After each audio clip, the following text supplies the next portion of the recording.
filhos, o filho deles, o livro deles sobre a história, ele só é tido aqui dentro da igreja. O Felipe era o pai. Esse aqui é deles. Quase já não estava, né? Vocês aí que vêm pouco, estudam de manhã, acaba a gente não poderia explicar, tá? São assim, que é tudo só aqui dentro. Cuidou ali, né, distante dos pais, não ficar controlando, não botar fogo aí em tudo, né? O pai bota fogo aqui dentro e as crianças botam no fogo. Amém? Abra aí no livro de Josué, capítulo 7. Assim, Jesus, por favor. Versículo 21. Josué 7, 21. Então as crianças vão lá com a tia Raquel. Cadê a tia Raquel? Cadê as crianças? Vamos lá. Vamos lá, vamos lá. Pode ir. Né? Imagina elas levantarem aqui. Bem. Glória a Deus. Josué, capítulo 7, versículo 21. Depois vocês abrirão capítulo, livro seguinte, Juízes, capítulo 6. Quem achou, diga amém. Amém. Quem não achou, diga ide. Pouquinhos aí. Quando vi, Josué 7, 21, entre os despojos, uma boa capa babilônica. Diga boa capa babilônica.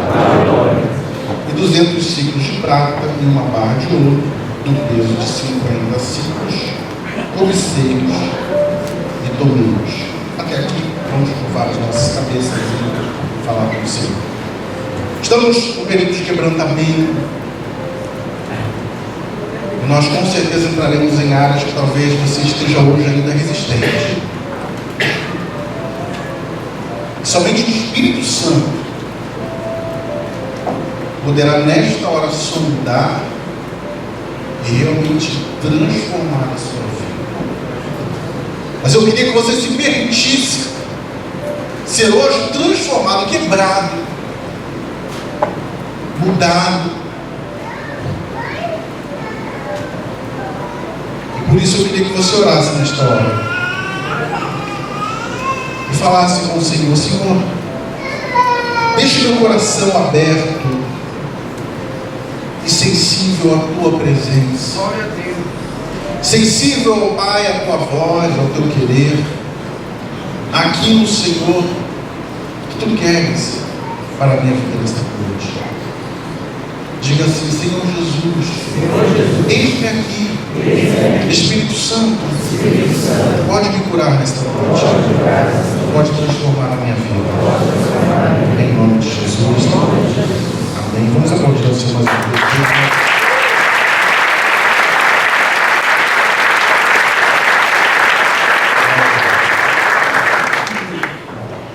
Tema proposto hoje em nossas igrejas, em todas elas, pois estamos numa campanha em conjunto, os 40 dias de quebrantamento, é esse versículo de Josué 7, 21. E hoje falaremos sobre algo que pode transformar a sua vida. Às vezes a gente tem a oportunidade de conversar com algumas pessoas e ser canal para que algumas pessoas sejam transformadas. Mas hoje eu creio que o Espírito Santo vai falar com todo mundo de uma vez. Glória a Deus! Glória a Deus! E o tema da mensagem é: você é aquilo que veste. Vira para o irmão do seu lado, diga assim: você é aquilo que você veste. Mais uma vez: você é aquilo que veste. Mas não é uma roupa exterior, não é dessa roupa que eu estou falando. Eu estou falando de uma outra roupagem. A roupagem que veste a sua alma, o seu coração, os seus pensamentos. Talvez eu fale coisas que você vai sentir uma dor aí. Mas Deus precisa transformar nesta hora e fazer algo grandioso na sua vida. Glória a Deus.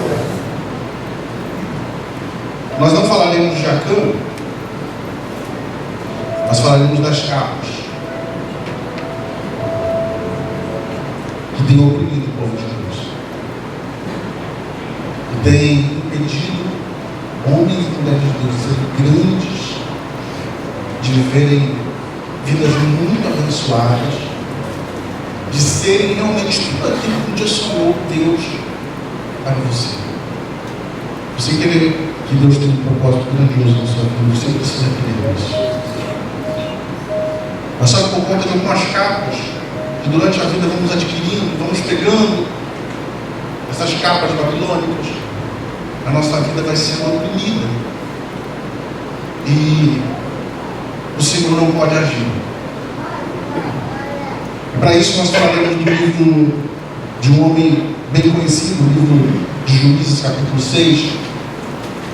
A história de um homem que você já ouviu, Gideão, muitas pregações, também você já deve ter ouvido sobre a vida dele. Mas hoje falaremos sobre aquilo que vestia ele num momento de grande opressão. E aquilo que vestia ele era todo impedimento para que a obra de Deus fosse concretizada na vida dele. Olha para o irmão que está do seu lado, um sorriso, dá uma boa noite também. Já se prepare-se. Deus hoje está agindo a teu favor. Amém? Espero que você já tenha chegado. O celular não deixa tocar, não, amém? Diz assim: prevaleceu o domínio dos midianitas sobre quem? Sobre Israel, sobre todo o povo. Juízes 6:2. Fizeram este para si por causa de quem? Dos midianitas, as covas que estão nos montes e o que? As cavernas e também as fortificações. Um grande problema vem sobre a cidade, vem sobre o povo de Israel. E o mais interessante, ao invés de eles buscarem a Deus, para que Deus trouxesse uma solução do alto, para que eles, sei lá, acertassem as coisas, o que eles fazem? Eles constroem, olha aí, ó, covas e o que? Cavernas. Agora olha só que interessante. Eles tinham força para construir covas e o que? Tinham ou não tinham força? Mas ao invés de usarem a força que tinham para lutar contra o inimigo real, contra aquilo que estava atacando, eles preferiram fazer o quê? O que você faz numa cova? O que você faz numa caverna? Você se esconde. Eu quero dizer uma coisa para você: você tem força. Você pode muito mais fazer do que aquilo que você tem feito. Mas hoje, muitas vezes, você tem usado a sua força para fugir do seu problema ao invés de encarar. Você tem usado toda a sua força para se esconder em cavernas, se esconder em covas, se vestir a sua alma, o seu coração de algo que Deus não sonhou para você e nem quer que você viva. Amém? Deixa aí os Juízes, vai em Provérbios, fala uma coisa muito importante.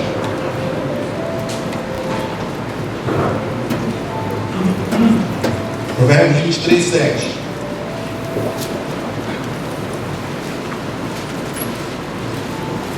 Salmos, Provérbios. Deixa eu ver isso marcado, vou ter que achar de novo. Amém? Posso? Amém. Porque como imagina, como pensa em sua alma, em outras versões diz o que? Em seu coração. assim o quê? Ué. Então, você é aquilo que você pensa que é, você é aquilo que você veste ou se veste. Onde? Na alma, no coração.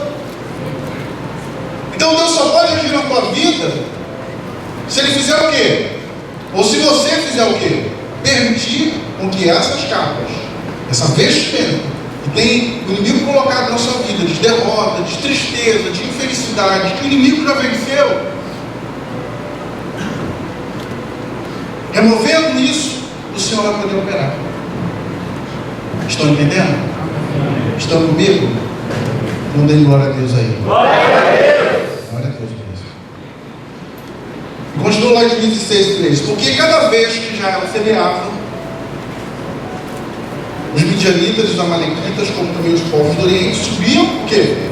Contra ele. E contra ele se acampavam, destruindo os produtos da terra, a terra da ciência de Gaza, e não deixavam de Israel o quê? Sustento algum, não deixavam suprimento nenhum. Nem o quê? Nem ovelhas. Ovelha significa o quê? Já ensinei? O que significa ovelha? A prosperidade. Quando Jesus vai no templo, encontra aquele povo tudo vendendo no mercadoria, tudo, né, um comércio na frente do templo, vendiam lá os convites para poder fazer sacrifícios, ovelhas. Era uma coisa tão suja que de chegar para as ovelhas, os sacerdotes já cortavam, já tiravam a lã, enquanto faziam, sacrificavam o bichinho lá, já pegava a carne, já botava para fazer um churrasco.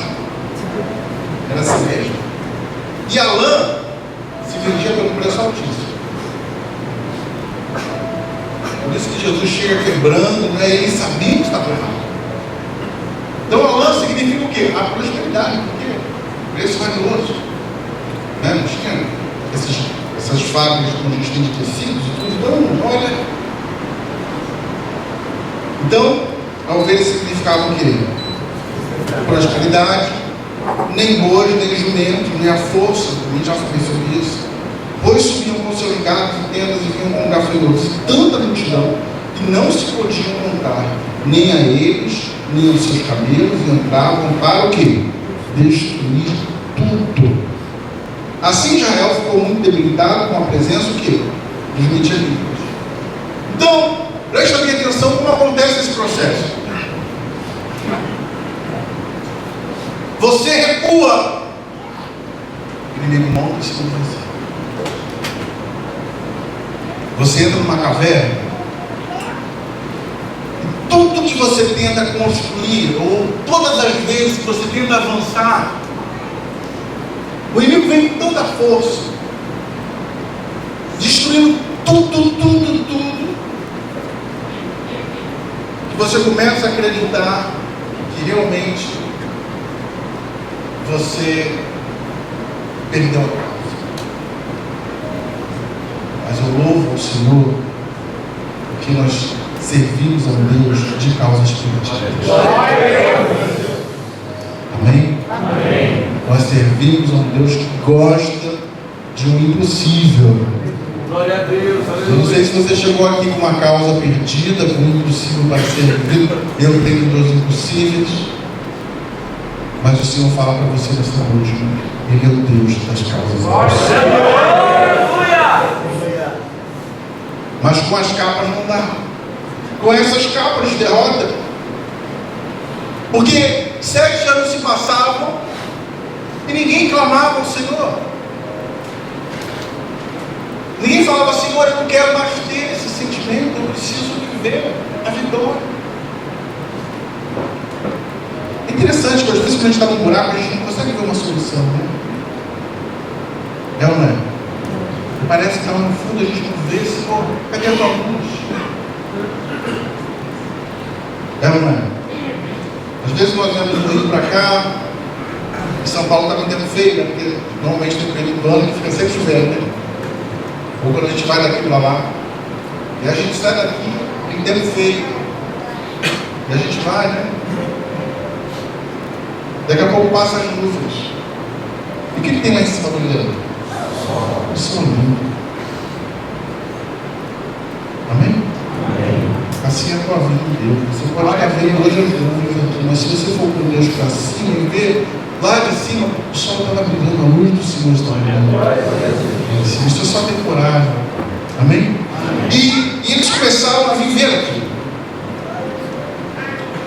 Mas diz no versículo 7, 6, 7, tendo os filhos já clamado ao Senhor, por causa até daquela luta, porque chega um momento na tua vida que ou você morre, ou você clama. Amém? Diga para o irmão que está do seu lado aí, fala assim, ó, chega um momento na nossa vida, você ou morre, ou você clama ao Senhor. Ou você se afunda de vez, ou você precisa de uma solução. Deus é aquele povo que começou a buscar essa solução. Eu espero que você hoje comece a buscar isso, comece a clamar ao Senhor, Senhor, Tu és o Deus do impossível.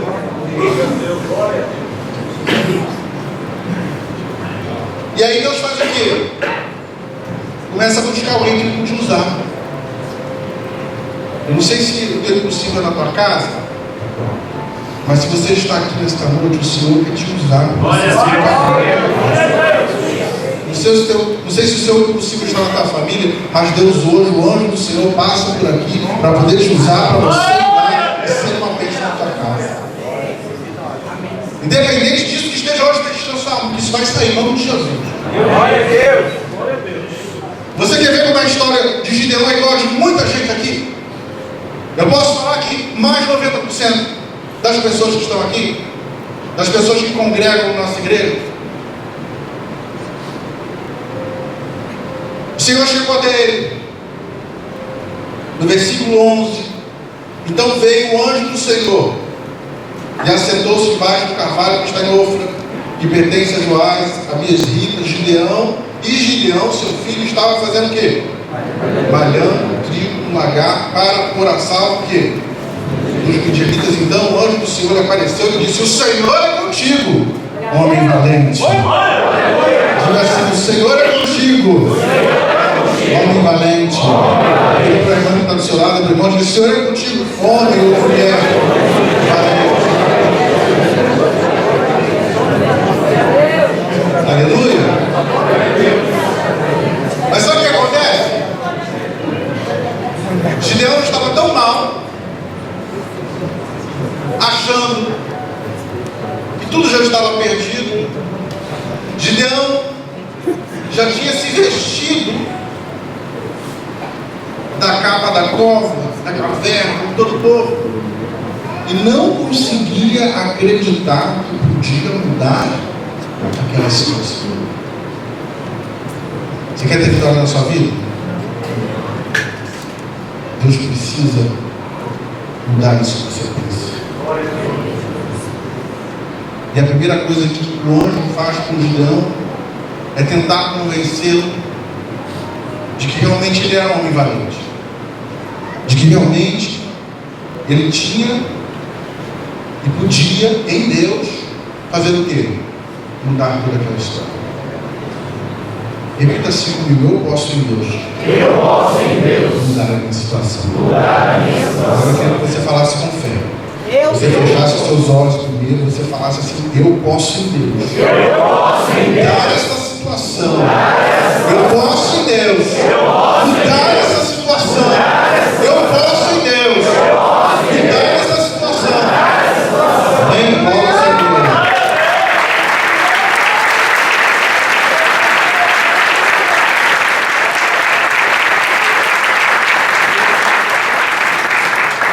Mas sabe o que ele responde? Lá no versículo 13. Respondeu Gideão: ai, Senhor meu, se o Senhor é conosco, o que nos sobreveio tudo isto? Por que o Senhor deixou tudo isso acontecer? Porque teve tanta derrota. Por que o inimigo conseguiu durante esses anos todos pisar na minha cabeça? E ele começa a voltar lá no passado.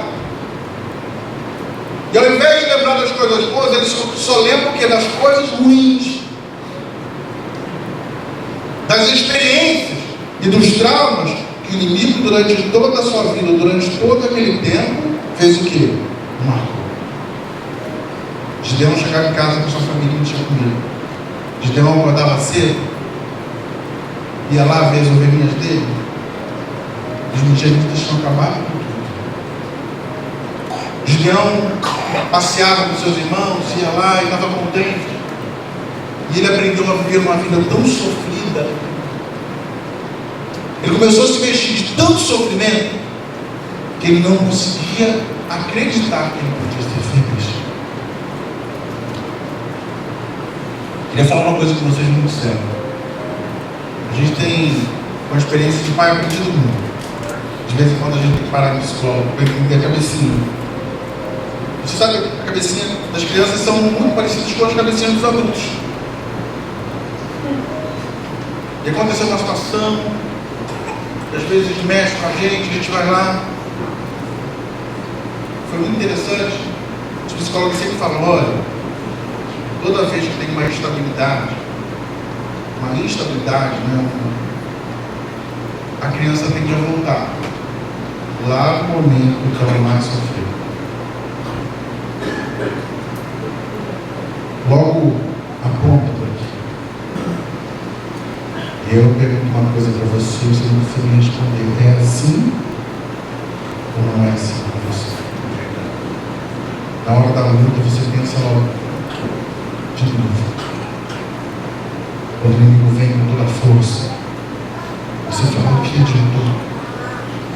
Por que, Senhor? Tudo de novo aconteceu. Senhor, você está comigo? Se o Senhor está falando ali, que a tua palavra diz que no anjo falou para Gideão e está falando para mim, porque o Senhor está falando para você isso. Por que tudo isso aconteceu? Por que tudo isso tem acontecido comigo? Por que eu não consigo ter vitória?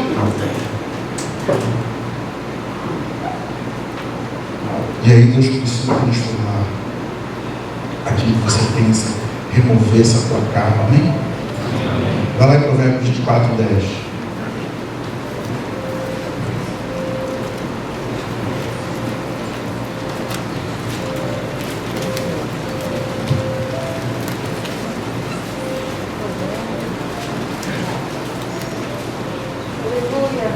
Amém? Se te mostras o quê? Fraco.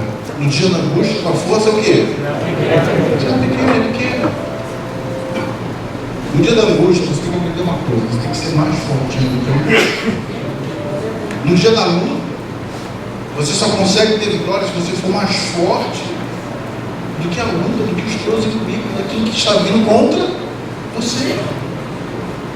E o anjo do Senhor queria ensinar isso. O Espírito Santo queria ensinar de dentro que ele só conseguiria ter vitória se ele acreditasse que ele era um homem que valente.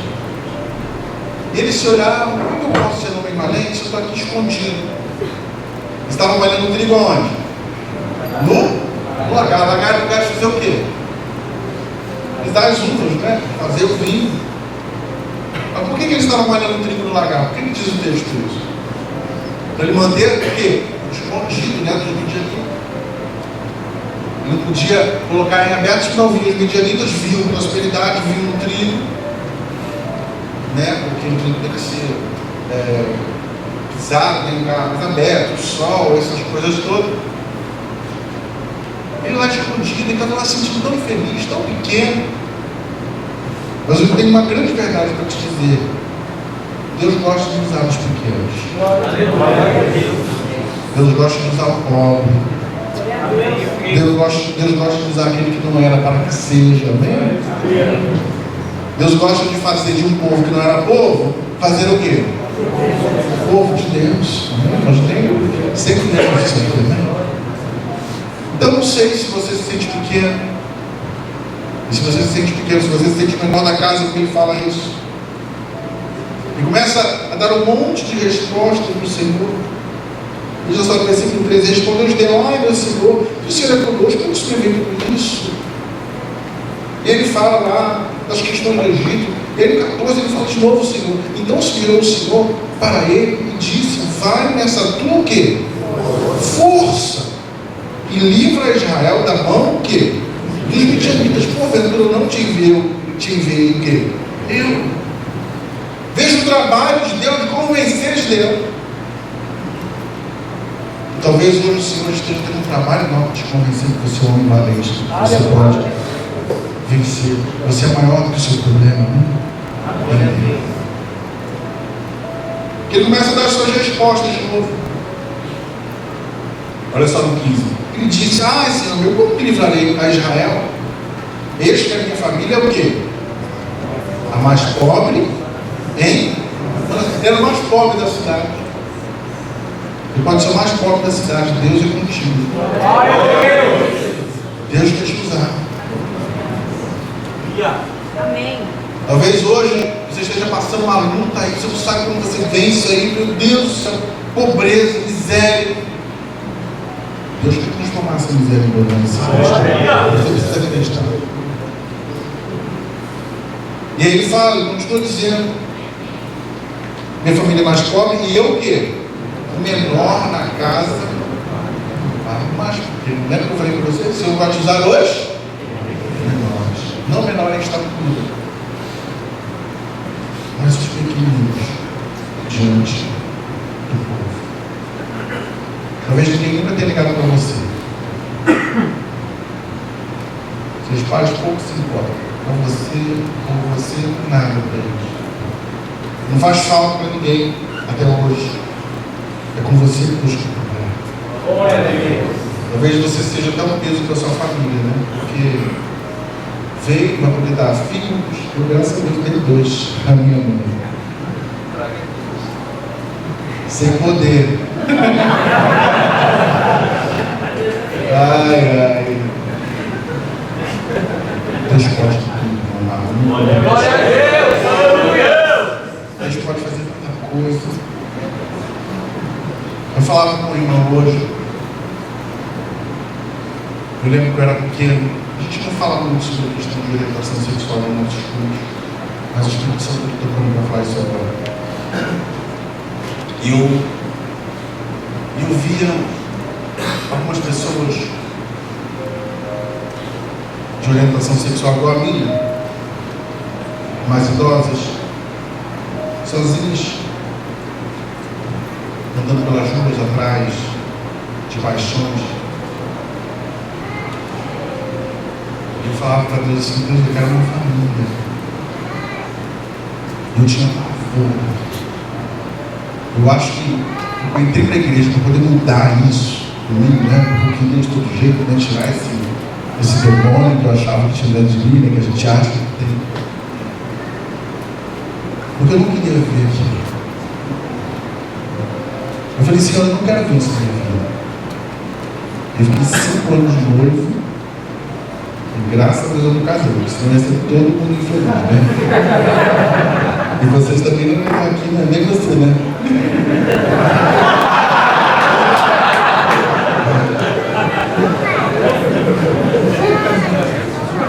Deus pode tudo. Glória a Deus, aleluia! Aleluia! Deus estava lá colocando problema. Impedimento, empecilho, eu não vou poder viver isso nunca.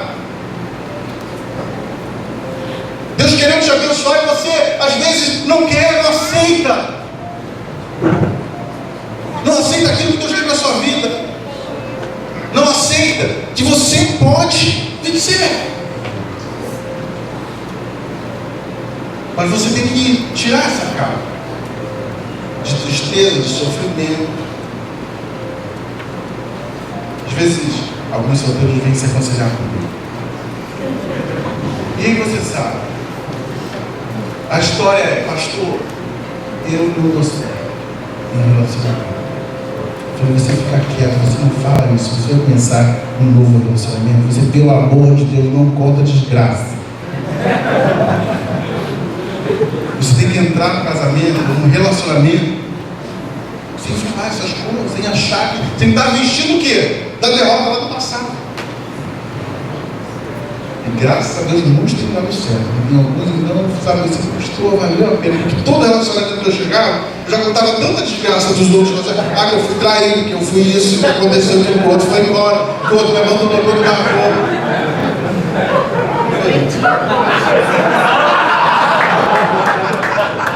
Que a pessoa já fica o que? Assustada. Por quê? Porque ela está vestida do quê? Daquela tristeza na alma. Oi? Sério? A pessoa já estava vestida daquilo. E já chega muitas vezes assim. Você crê que a partir de hoje pode ser diferente? Ou vai ser diferente? É isso que você precisa acreditar. Gideão passou 7 anos em sofrimento. Talvez esteja há 7 anos só, né, no deserto. Né? Que deserto, meu Deus do céu, só esperando o Senhor, pacientemente. Né? Lendo aquele salmo todos os dias: Senhor, apressa-te a acudir. Só não pode estar naquela: vinde a mim todos que estão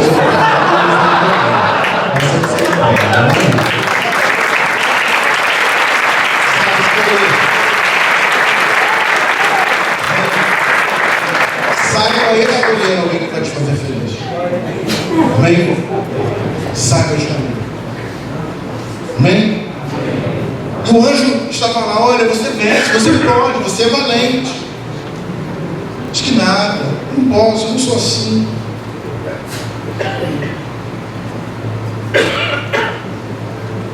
O Senhor em Joel 3,10 diz assim: diga ao fraco, eu sou o quê? Eu sou forte. Amém? Joel 3,10 diz: diga ao fraco, eu sou o quê? Forte. Você precisa encarar a vida com as vestes que o Senhor está disponível nessa noite. Veste de louvor, veste de alegria, veste de vitória, de capacitação. O Senhor hoje está te capacitando para você ter vitória nessas áreas que você sempre tem derrota na sua vida. Porque anos você tem sofrido penosamente. E eu quero dizer uma coisa: você pode escolher não viver mais desse jeito e ter uma vida de vitória a partir de hoje. E logo em seguida, não bastava ele apenas ser convencido daquilo. Você sabe, logo depois de uma decisão, você precisa ter o que? Atitude. Sabe qual é o problema de muita gente? Ela vem, ela recebe até a palavra. É uma bênção a palavra. Ela escreve lá que foi uma bênção, mas ela não tomou decisões certas na vida. E o anjo falou para ele assim: olha, você vai ter que fazer uma coisa. E aí é a segunda fase, a fase da decisão. Se você quer ter veste de vitória na sua vida e ser vitorioso, a primeira coisa que você tem que fazer é acreditar que Deus é com você, e quando Deus está com você, as coisas são diferentes. Mas você vai ter que tomar uma coisa tão séria na sua vida. E olha só o que o Senhor falou para ele nos 16:25 para Gideão. Naquela mesma noite, ou seja, depois que ele começou já a acreditar que ele podia fazer aquilo, lhe disse o Senhor: toma um boi que pertence a teu pai, a saber, o escudo boi de 7 anos, e derriba o altar de Baal, que é o que? Derriba o altar de Baal, que é de teu pai. E corta o postido que está junto ao altar. Vai 27. Então Gideão tomou 10 homens dentre os servos e fez como o Senhor lhe dissera, temendo ele, porém, a casa de seu pai e os homens daquela que? Cidade. Por que ele foi à noite? Porque ele temia os homens daquela cidade para poder fazer isso. Porque isso implicava em tomar decisões sérias sobre a sua vida. Ele estava, a partir daquele momento, tomando uma decisão, ou a decisão mais importante da sua vida. Ele estava escolhendo Deus a quem ele queria servir.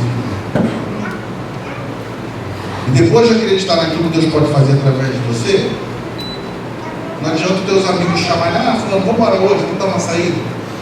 Você com seus amigos, você tem que fazer o quê? Você não. Ele tem que tomar uma decisão, ele tem que derrubar o altar que estava sobre a sua casa. Isso implicava até mesmo ter problemas com quem? Com seu pai. Os moradores daquela cidade estavam sofrendo, e aí você vê, né? Porque estava todo mundo adorando o que? Baal. E aí você precisa de uma segunda atitude na vida, porque não adianta você só querer viver um milagre. Você precisa tomar as decisões certas para ficar com Deus. E às vezes Deus vai falar assim, ó, quebra, se afasta, se separa para mim. Mas o que meus amigos vão dizer? O povo da cidade vai dizer que agora eu estou maluco, estou ouvindo o anjo falar comigo, não é? Porque é uma doideira isso, né? Às vezes eu não falo as coisas, porque às vezes a pessoa vai dizer que eu sou maluco, não é? Eu imagino o Gideão. O anjo veio e falou comigo, né? Disse que eu tinha que destruir tudo isso. Existem coisas na sua vida que precisam ser destruídas. O Senhor manda você pegar essas capas todas que o Senhor usa e botar fogo, né? Queimar o altar do Senhor. Derrubar o altar de Baal. Isso tudo que às vezes tem feito você viver uma vida de derrota todo dia. Você não vai poder servir a Deus do diabo. Você tem que fazer uma escolha.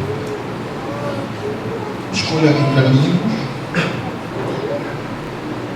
Você sabe que até para a igreja, quando a gente começou, a gente teve que separar de muitas pessoas. Muitas pessoas não queriam a igreja desse jeito. A gente duramente teve que separar. Porque a obra de Deus na nossa vida tem que ser maior do que às vezes amizade, do que às vezes coisas que a gente acha preciosas. Assim como para um pode ser um amigo, para o outro pode ser um hábito, pode ser algo que ela disse que ela nunca se afastaria, eu nunca deixaria de fazer.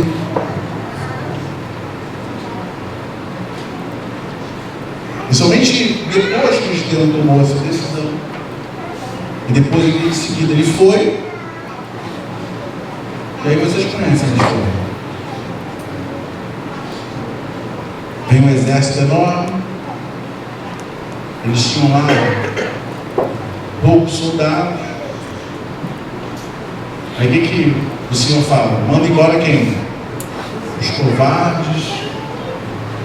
Covarde é um problema.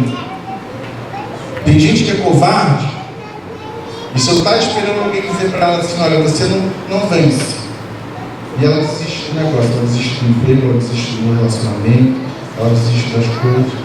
É uma. Não muda. E aí foi um monte de gente embora. E aí Deus falou o que para Gideão ainda? Porque Gideão começou com um relacionamento com Deus. Ainda tem muita gente. Bota esse povo aí para ser provado nas águas. E aí começa a pensar, mas eu até falei das tempestades, né, que vem, né? Todo mundo no barco, tranquilo. Jesus no barco, olha que maravilha. Tem coisa mais maravilhosa que Jesus está no barco com você? Amém? Amém. Quantos aqui estão no barco com Jesus? Mas Jesus estava no barco, diz a palavra que dormindo. São esses momentos que ele não responde. Ou que ele responde sim. Mas com o quê?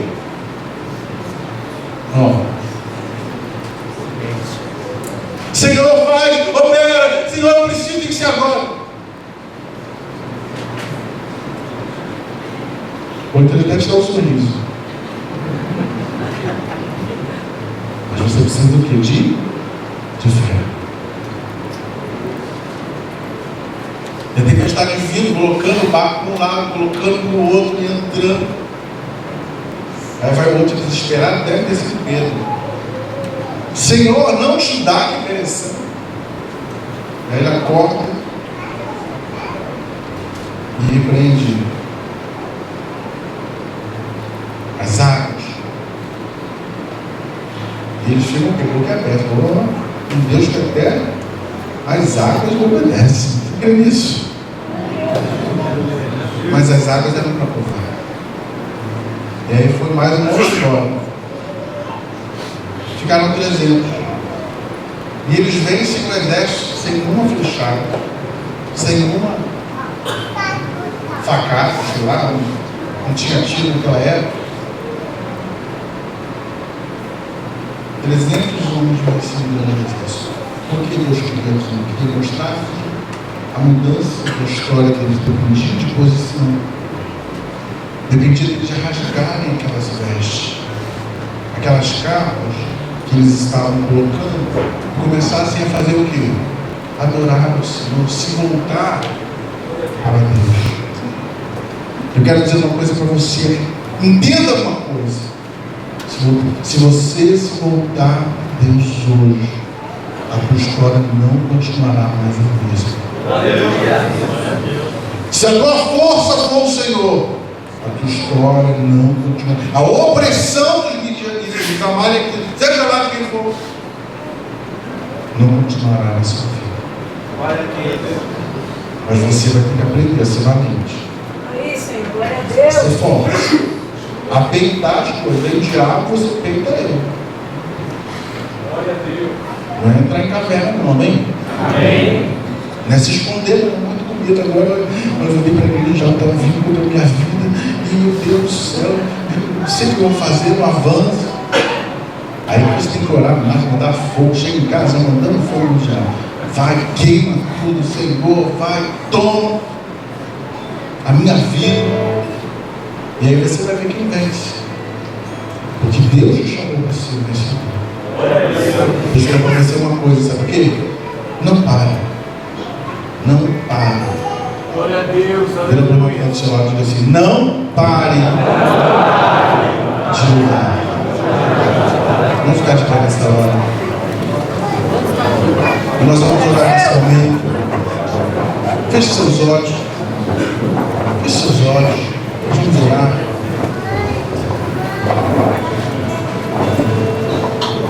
Deus via Gideão trabalhando.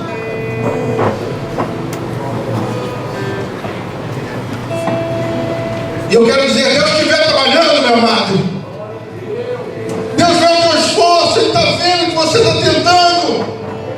Glória a Deus. Aleluia. Mas você não está conseguindo. E Ele vê o diabo te envolvendo, colocando a capa em você, e fala assim: ah, você é um pobrezinho, coitado.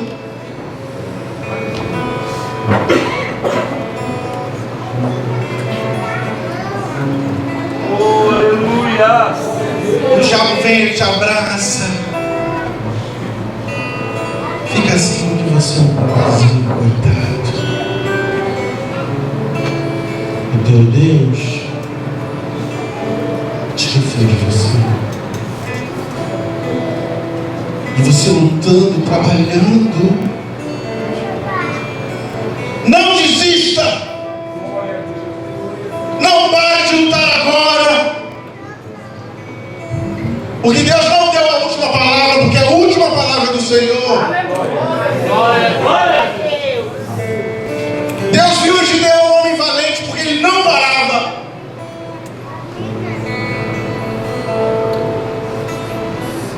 Ele estava malhando trigo no lagar, estava lá escondido, mas estava malhando. Estava lá, trabalhando. Talvez hoje você tenha chegado aqui e não sabe nem como é que vai resolver. Mas você veio aqui, e porque você veio aqui, o Senhor estará te abençoando nessa noite. O Senhor está indo ao teu encontro. E está falando: filho, hoje eu tiro as tuas vestes de tristeza e te revisto com o meu Espírito Santo, com o poder do meu Espírito Santo, para você vencer. Deus manda falar para você: ó, você tem que dizer agora que você é forte. Você que entrou aqui fechando o menor, o fraco, o pobre. Você é forte, você é valente. Você é valente. E vai ser esse valente que será usado para transformar a história da tua casa. Essa situação vai terminar, vai ter fim. O Senhor hoje está entrando na providência dos pastores. O Senhor está entrando na providência. Não desista, não pare. Glória a Deus, aleluia. Espírito Santo, venha e completa esta obra. Em nome de Jesus. Diga assim: Senhor Jesus,